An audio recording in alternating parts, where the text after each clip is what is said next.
He has often used Tusk events, such as the Tusk Awards, as a moment where he's been able to speak out on these issues. And he has given us a far greater voice than we could ever imagine.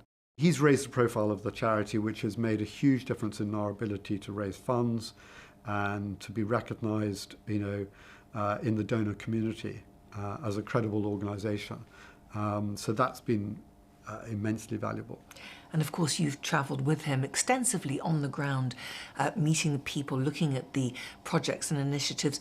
Are there any key moments that stand out for you? The first tour that I did with him when we went to Botswana, and both he and Prince Harry were on this tour together, and I just couldn't believe the global media interest that they brought to see the work. So that was a moment that I remember very vividly. But also I was lucky enough to join him on a trip to China and to Vietnam. And during that trip, he had an extraordinary meeting with President Xi. That was a key moment because he was able to engage the president and talk to him about the issues of the illegal wildlife trade.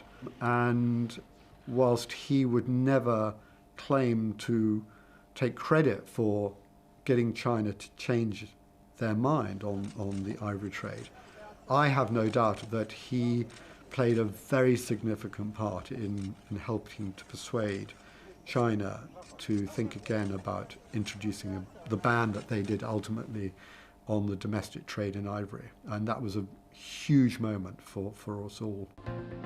In special footage given to CNBC, His Royal Highness spoke to Charlie Mayhew about the work of conservation charities like Tusk.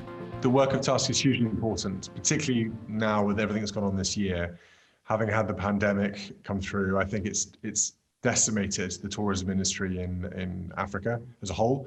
And I think now more than ever, the work that Tusk does is so needed.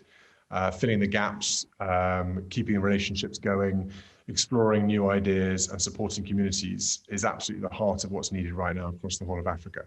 And I do have big concerns as to what's coming around the corner if we can't get tourism back in Africa and we can't keep these wonderful projects and these brilliant communities funded and kept going.